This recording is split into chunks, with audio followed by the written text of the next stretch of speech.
Welcome to round 3 of the Parenting Roundabout podcast for the week of November 2nd. I'm Nicole Erdix, and I'm here with Terry Morrow. Hello. And Catherine Haleko. Hello. We're moms of teens and young adults, and when it comes to parenting, we've been there, done that, bought the t-shirt. But we're still waiting for that day when we'll reach the finish line and have no further need to lay down in a dark room with a wet rag over our eyes, worrying about something or other. Wednesday is complaint day here on the Parenting Roundabout. And today we are complaining about negative comments and why they still sting. So, yeah, this pertains to an experience that I recently had. And obviously in my youth, I was very self-conscious and very concerned about what other people thought about me. And so I didn't handle negative comments or constructive criticism very well. And I kind of thought, quote, constructive criticism, unquote. And I thought over time I would just get better at dealing with it. But just recently, in the last couple of weeks, I've had a couple different things pop up, mostly like related to my online stuff that I do in my other life. And, one of them was a lot of people have told me, after you do a presentation or a webinar, you should provide the audience with a survey to see, to get some feedback. Youch. Right? I'm like, okay, sure. It sounds like a good idea in theory, because then you can improve on what their suggestions are. But then you get these feedback forms and it's like, okay, I'm going to give you a 2-star because I couldn't log on to your webinar in time. Right. Oh, dear. Are you kidding me? So, and then there's like a few other random ones that was like, one was, I'm giving this 2-star because this was not the content that I was told I was going to get. And it was like, okay, but your coordinator hired me to do something specifically. That's not my issue. That's your coordinator. So anyway, so it's just kind of like, and then of course having a book on Amazon and, getting different comments on that. But, some of them are totally out of my control. So it's just like, why am I doing this to myself? Do I need to be doing this? Because I clearly I have not grown in my ability to handle negative comments. Do you ever get things that you feel you could use and take action on? Never. Do you ever get a comment that says like, I wish I would have loved to hear more about X, Y, or Z that you could actually incorporate? Never. Yeah, ever. So maybe it's not worth it. There's been nothing that's been like an actionable recourse. You know what I mean? Like, it's like, oh yeah, that's a good idea. I'll add that next time. It's all just been like, like I can't log on, or this wasn't what I was told it was going to be. or get this, I'm giving you a 1-star because my book arrived damaged. Like, great. Thanks. These things are just out of my control. So anyway, so there's 2 parts to that. Number 1, I can't deal with these negative comments. And number 2, do I need to deal with these negative comments? I would say no. That sounds like a no.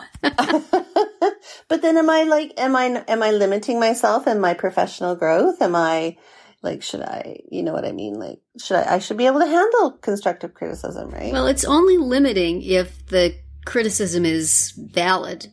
Right. If you're overlooking valid criticism, then maybe that's a problem. But then maybe, you know what? This is who you are. This is what you do. Mm-hmm. Go away. If you don't like it. But you certainly don't have to deal with the criticism of trolls, except that it looks bad on your Amazon page. Well, and that's the worst part. And of course, Amazon won't take it down. And I'm like, come on. Do you ever respond? I know some places have a way to respond. I'm not sure Amazon does. Thankfully, my publisher has responded to those ones, and has, because it's it was more of a manufacturing issue, as opposed. So when I'm looking for products and I'm looking over reviews and they're bad reviews, I always like it when the manufacturer has a very, very pleasant response. That if you read between the lines says, "Oh, come on," but he's very, very polite. And I think, okay, I can judge this comment based on that. Yeah. No, so so I'm just like, where are you guys at with negative feedback? Like, do you just not care and just brush it off and carry on with your life? Or wouldn't that be nice? Or would you like, where do I sign up for that class? Okay. Okay, that makes sense. Yeah. What about you, Catherine? I mean, you seem like a very laid back person. Like, how do you deal with that stuff? I mean, luckily I don't get that much, just because I don't have stuff out in the public eye. I mean, if we want to talk about rejection, that's a little bit different. But, because I have submitted books, book proposals that have never gone anywhere. And that's discouraging, but that's not like a negative comment on something that I've already done and put out there, Right.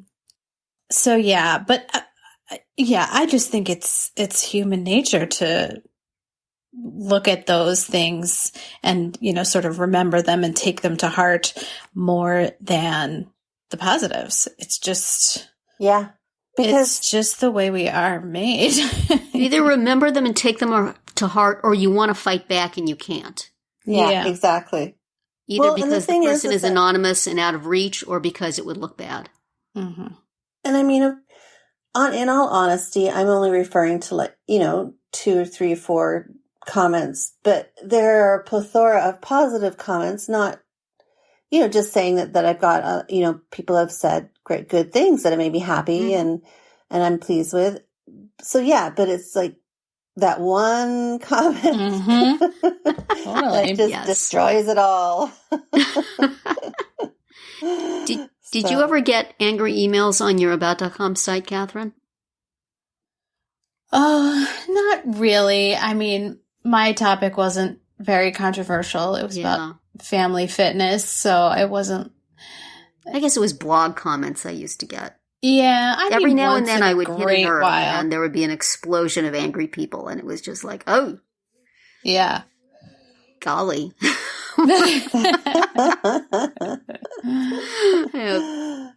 Peanut allergies was one thing that there were very, very heated discussions over. And I don't remember what else, but there was a few topics that I just accidentally, stepped on the third rail of and was fried. And that's exhausting. It just feels bad, even though there are people who are you're never going to have any contact with, and you don't agree with them. And it just feels like there's people with torches outside your house. Right. Yeah. And you have to be polite and take the high road too. Yes. It's your site or your blog, you have to either not respond so as not to poke the bear, or you have to be very placating, which that's easy. I hate that. When you're like, you're so wrong, you're a moron, but you can't say that. Yeah. Do you ever have issues with people saying negative things to you, like in actual real life, or is it just the stuff that's online and sort of strangers shaking their fists at you? That can you handle it better in real life, or do you face it at all? Every now and then I run into something where I feel that sometimes they don't even say something, where I just feel like somebody is disapproving of me or not liking something I've done or has said something sarcastic. Is that for me? And I get all have long arguments with them in the shower and while I'm trying to in your head. Yes, in your head. Yes, I get bent out of shape. But to their face, I'm like, oh, yes. Yeah. Yeah, No, I'm still mad about being quarantine shamed earlier in the summer. Yes. Like, I still think about that, and I'm still mad at that person for what they said. Yeah, I got some pretty old grudges myself. Possibly decades-long grudges. That stuff doesn't go away. Yeah, I mean, and I responded very politely, but I didn't want to be polite. Yeah. So I just complained about her behind her back, of course, to you guys. We are sort of living in a time when it's never been easier to make negative comments about people. You can do them online. You can do them on social media. You can do them in comments, in reviews. It's just, if that's your bag and that seems like fun to you, it's just like, it seems like there's just an onslaught everywhere you turn. And then sometimes the backlash against the negative comment of negativity back. It's, used to be people would just talk about you behind your back and maybe you'd never hear about it, but now it's all over the place. Right. Yeah. If you're going to say mean things about me, do it before I come onto the Skype call, you guys. I want to hear it. Tell me a different time and I'll come on later. You'd be all nice to me to my face. Well, we know, of course, that our listeners would never say anything negative about us, right? Right? Right? Only good comments, y'all. Uh-huh. Actually, we have no comments at all. What does that mean? Well, what it means is that's it for today's round 3. Tune in tomorrow when we'll obsess about toys aimed at parents, and then on Friday to see what we've come up with for our roundabout roundup picks this week.